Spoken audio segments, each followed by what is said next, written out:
तो अगर आप भी यहाँ पे एक्सिस बैंक के अंदर जीरो बैलेंस अकाउंट ओपन करने की सोच रहे हो तो आपने बिल्कुल सही वीडियो पे क्लिक किया है। यहाँ पे 2025 के अंदर आप एक्सिस बैंक के अंदर जीरो बैलेंस अकाउंट कैसे ओपन कर सकते हो घर बैठे बैठे, यहाँ पे आपको कंप्लीट प्रोसेस मैं आपको बताने वाला हूँ। लेकिन उससे पहले यहाँ पे आप एक्सिस बैंक के साइट पे जाओगे ना तो बड़े बड़े अक्षरों में लिखा हुआ है जीरो बैलेंस अकाउंट, ठीक है। एंड यूट्यूब पे भी आपको बहुत सारी ऐसी वीडियोज मिल जाएंगी जहाँ पे ये लोग बताते हैं कि यहाँ पे जीरो बैलेंस अकाउंट आप ओपन कर सकते हो, लेकिन बाद में अकाउंट ओपन होने के बाद आपको यहाँ पे चार्जेस पे करने पड़ते हैं। तो भाई क्या रियलिटी है, जो एक्सिस बैंक का जीरो बैलेंस अकाउंट है क्या वो सच में जीरो बैलेंस अकाउंट है या फिर रियलिटी कुछ और है? तो जो भी है वो मैं आपको इस वीडियो में क्लियर करने वाला हूं, तब आप डिसाइड करना यहाँ पे आपको अकाउंट ओपन करना है या नहीं करना है। तो लेट्स स्टार्ट द वीडियो। तो देखो यहाँ पे जो एक्सिस बैंक का जीरो बैलेंस अकाउंट है उसका नाम यहाँ पे अमैच सेविंग अकाउंट है। एंड यहाँ पे इसके साइड पे आप जाओगे ना तो बड़े बड़े अक्षरों में लिखा है ये जीरो बैलेंस सेविंग अकाउंट है।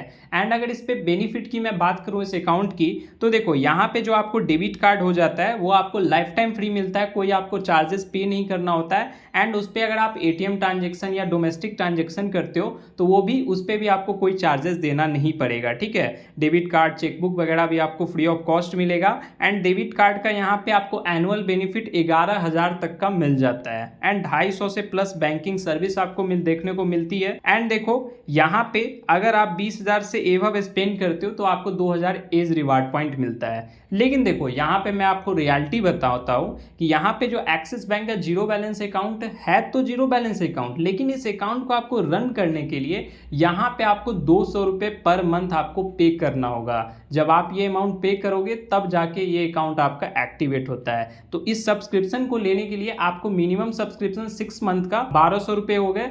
एंड मैक्सिमम यहाँ पे 1 साल का सब्सक्रिप्शन अगर आप लेते हो तो 2,400 होते हैं, लेकिन आपको 2,200 पे करना होगा एक बार में। तो भाई आप एक बार सोच के देखो, जो बंदा यहाँ पे जीरो बैलेंस अकाउंट ओपन करना चाह रहा है वो भाई क्यों चाहेगा कोई चार्ज देना फालतू का। बाकी देखो अगर आपको यहाँ पे एक्सिस बैंक के अंदर ही अकाउंट ओपन करना है तो यहाँ पे अकाउंट ओपन करने का कंप्लीट प्रोसेस आपको A to Z लाइव करके दिखाने वाला हूँ, सब कुछ बताऊंगा। लेकिन उससे पहले मार्केट में और भी ऐसे बैंक है जो कि आपको जीरो बैलेंस की फैसिलिटी प्रोवाइड करते हैं, कोई भी आपको एक्स्ट्रा चार्ज या हिडन चार्ज देने की जरूरत नहीं है। तो एक बार मैं आपको वो भी सजेस्ट कर देता हूँ, फिर अप्लाई का प्रोसेस बताऊंगा। देखो यहाँ पे सबसे पहले नंबर की बात करूं मैं आईसीआईसी बैंक की, तो भाई ICIC bank zero balance account offer ही नहीं करता। यहाँ पे अकाउंट ओपन करोगे तो आपको पैसा मेंटेन करने की जरूरत पड़ेगी, तो इसको तो हम छाट ही देते हैं। अब देखो यहाँ पे एचडीएफसी बैंक आता है दूसरे नंबर पे। तो देखो यहाँ पे या तो आप सैलरी अकाउंट खुलवाओ, नहीं तो बीएसबीडी अकाउंट खुलवाओगे, वो भी आपको गांव वाले एरिया में अकाउंट ये खुलता है, बाकी ऑनलाइन अकाउंट ओपन नहीं होता। तो यहाँ भी अकाउंट ओपन करोगे आप ऑनलाइन तो आपको यहाँ पे जीरो बैलेंस की फैसिलिटी नहीं मिलती है। थर्ड नंबर पे आ जाता है यहाँ पे एसबीआई। तो एसबीआई में आप अकाउंट ओपन करवा सकते हो ऑनलाइन या ऑफलाइन, इसमें आपको जीरो बैलेंस की फैसिलिटी मिल जाती है। बट ये सरकारी बैंक है, थोड़ा सा यहाँ पे सर्विस का यहाँ डिले रहता है। अब यहाँ पे बचता है आपको 2 बैंक, एक कोटक महिंद्रा, दूसरा यहाँ पे इंडस बैंक। तो ये जो दोनों बैंक है ये आपको जीरो बैलेंस की अकाउंट यहाँ पे प्रोवाइड करवाते हैं। एंड ये बेस्ट यहाँ पे प्राइवेट सेक्टर में अपने फील्ड में बेस्ट है। तो इस दोनों में से आप यहाँ पे अकाउंट ओपन कर सकते हो। एंड देखो यहाँ पे अकाउंट ओपन करने के लिए आपको इनिशियल फंडिंग करनी होगी मात्र 1,000 रुपये की। एंड देखो यहाँ पे इनिशियल फंडिंग का मतलब आप अकाउंट ओपन करते टाइम पैसा डालोगे, जैसे अकाउंट आपका खुल जाएगा वो पैसा आप निकाल लोगे। एक बार इनिशियल फंडिंग के बाद अकाउंट एक्टिवेट हो गया, उसके बाद अकाउंट आपका लाइफ टाइम फ्री हो जाएगा, कोई आपको एक्स्ट्रा चार्ज देने की जरूरत नहीं है। तो यहाँ पे या तो आप इंडस बैंक के अंदर अकाउंट ओपन करवा सकते हो, नहीं तो कोटक महिंद्रा में। यहाँ पे इस दोनों बैंक का अकाउंट ओपनिंग का डायरेक्ट लिंक मैंने आपको डिस्क्रिप्शन बॉक्स में दे दिया है, वहां पे क्लिक करके आप अकाउंट ओपन करवा सकते हो। बाकी वीडियो भी मैंने ऑलरेडी बना रखी है, आई बटन एंड डिस्क्रिप्शन बॉक्स में वीडियो का भी लिंक दे दूंगा। अगर आपको जीरो बैलेंस अकाउंट ओपन ही करना है तो इस दोनों बैंक में से आप ओपन करवा लेना, दोनों ही बेस्ट है। जो आपके एरिया में सबसे नजदीक वाला बैंक होगा उसमें आप अकाउंट ओपन करवाना। बाकी अब चलो मैं आपको एक्सिस बैंक के अंदर कैसे अकाउंट ओपन कर सकते हो बता देता हूं। तो यहाँ पे एक्सिस बैंक के अंदर जीरो बैलेंस अकाउंट ओपन करने का डायरेक्ट लिंक मैंने आपको डिस्क्रिप्शन बॉक्स में दे दिया। सिंपली आप उस लिंक पे क्लिक करोगे एंड कुछ इस टाइप का इंटरफेस खुल के आ जाएगा आपके सामने। अब चलो मैं आपको मोबाइल के स्क्रीन पे ले चलता हूँ, आगे का प्रोसेस वहां बताऊंगा। लिंक पे क्लिक करने के बाद कुछ इस टाइप का इंटरफेस खुल के आ जाएगा आपके सामने। आपको सिंपली यहाँ प्रोसीड कर देना है, फिर यहाँ पे आपको टर्म्स एंड कंडीशन को टिक करना है एंड कंटिन्यू कर देना है। अब यहाँ पे थोड़ा सा वेट करना है। अब देखो यहाँ पे आपको अपना पैन नंबर सिंपली डालना है, फिर यहाँ पे आप मोबाइल नंबर डालोगे। मोबाइल नंबर आप वही डालोगे जो आपके आधार कार्ड से लिंक होगा।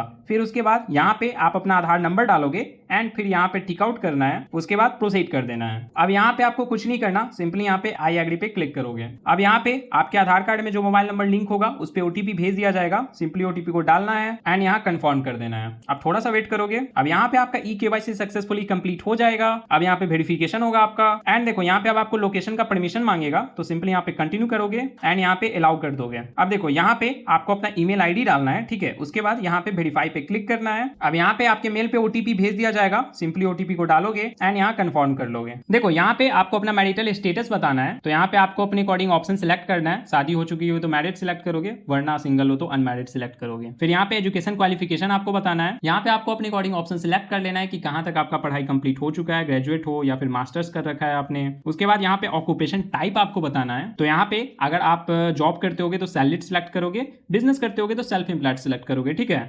या फिर अगर आप स्टूडेंट वगैरह होगे तो स्टूडेंट भी सिलेक्ट कर सकते हो, ठीक है। तो आप अपने अकॉर्डिंग यहाँ पे सिलेक्ट कर लोगे। अब देखो यहाँ पे ऑक्यूपेशन इंडस्ट्री आपसे पूछा जाएगा। यहाँ पे बहुत सारे ऑप्शन है, आप इसमें से आपको अपने अकॉर्डिंग ऑप्शन सिलेक्ट कर लेना है, ठीक है। फिर यहाँ पे नेचर ऑफ बिजनेस पूछा जाएगा, नेचर ऑफ बिजनेस में आपको अदर सिलेक्ट कर लेना है सिंपली। फिर यहाँ पे सोर्स ऑफ फंड पूछा जा रहा है, तो देखो सोर्स ऑफ फंड में आप सिंपली बिजनेस इनकम सिलेक्ट कर लोगे, क्योंकि यहाँ पे मैंने सेल्फ एम्प्लॉयड डाला था, सैलरीड होता तो सैलरीड इनकम सिलेक्ट करते, ठीक है। अब देखो यहाँ पे आपको बताना है कि आपको बिजनेस में कितने ईयर्स हो चुके हैं, ठीक है। तो जितने भी ईयर से आप बिजनेस कर रहे हो वो ईयर सिंपली इंटर कर दोगे, ठीक है। 4, 5 जितने भी ईयर हो यहाँ पे इंटर करोगे, ठीक है। अब यहाँ पे एनुअल इनकम बतानी है, तो जितनी भी आपकी एनुअल इनकम होगी वो एनुअल इनकम यहाँ पे इंटर करोगे। मान लो आप महीने के 20,000 कमाते हो तो उस हिसाब से साल के 2,40,000 हो गए, तो 2,40,000 आपका एनुअल इनकम हुआ, तो उसके अकॉर्डिंग आपको यहाँ पे एनुअल इनकम डालनी है। इतना डिटेल्स डाल के सिंपली नेक्स्ट कर देना है। अब देखो यहाँ पे आपको अपने फादर का फर्स्ट नेम डालना है, फिर यहाँ पे लास्ट नेम डालोगे, उसके बाद यहाँ पे माँ का फर्स्ट नेम डालोगे, फिर माँ का लास्ट नेम डालोगे, ठीक है। एंड यहाँ पे ऐड नॉमिनी का ऑप्शन आ रहा होगा, सिंपली इस पे क्लिक करोगे। एंड देखो यहाँ पे नॉमिनी का मतलब समझ लो, अगर बाय द वे आपको कुछ हो जाता है, आप इस दुनिया में नहीं रहते हो, तो उस केस में आप जिसे भी नॉमिनी बनाए होगे आपके अकाउंट का जितना भी पैसा होगा उस नॉमिनी को उस टाइम दे दिया जाएगा, ठीक है। तो जिसको भी आपको नॉमिनी बनाना है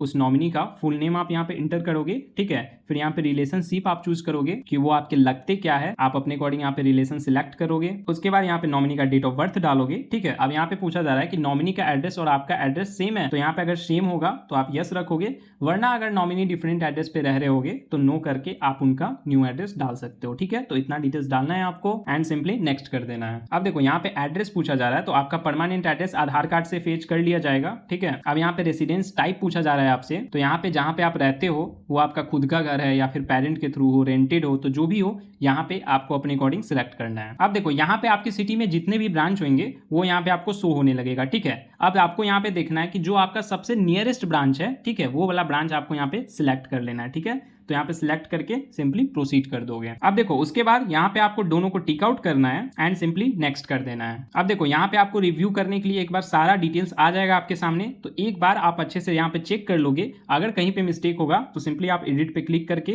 वहां पे कुछ चेंज कर सकते हो, बाकी अगर सब कुछ सही होगा तो आपको सिंपली डन कर देना है। अब देखो यहाँ पे अब आपको वीडियो केवाईसी अपनी करवानी है, तो देखो वीडियो केवाईसी करवाने से पहले आपको अपना ओरिजिनल पैन कार्ड हाथ में ले लेना है, एक व्हाइट ब्लैंक पेपर और एक पेन ले लोगे, ठीक है। उसके बाद सिंपली यहाँ पे टिक करोगे and connect to an agent पे क्लिक कर दोगे। अब यहाँ पे आपको थोड़ा सा वेट कर लेना है। अब यहाँ पे एक बीप बजेगा, ठीक है, तो यहाँ पे आपको सिंपली यस कर देना है। उसके बाद यहाँ पे थोड़ा सा वेट करोगे। अब यहाँ पे एक्सिस बैंक का एजेंट आपसे कनेक्ट हो जाएगा, सिंपली वो आपको बोलेगा पैन कार्ड दिखवाने को, फिर यहाँ पे साइन करवाएगा, कुछ क्वेश्चन वगैरह पूछेगा एंड आपका वीडियो केवाईसी सक्सेसफुली डन हो जाएगा। अब देखो यहाँ पे अब आपको रिन्यूअल प्लान बोल रहा है, ठीक है। तो यहाँ पे आप जीरो बैलेंस अकाउंट अगर खोल रहे हो तो जैसा कि आपको मैंने पहले ही बताया कि 200 रुपये आपको पर मंथ चार्ज देना पड़ेगा। तो यहाँ पे जो रिन्यूअल प्लान है, या तो आप एक बार में 6 मंथ का पेमेंट करोगे तो पर मंथ 200 रुपये लगेंगे, या फिर एनुअली एक बार में आप करते हो तो 2200 रुपये आपको एक बार में लगेगा, ठीक है, 200 रुपया ऑफ हो जाता है। अब यहाँ पे मान लो यहाँ पे मैंने 6 मंथ वाला सिलेक्ट कर रखा है, ठीक है। अब यहाँ पे आपको इनिशियल फंडिंग भी करनी होगी। तो इनिशियल फंडिंग मतलब कि आपको यहाँ पे अकाउंट ओपन करने के लिए कुछ पैसे डालने हैं,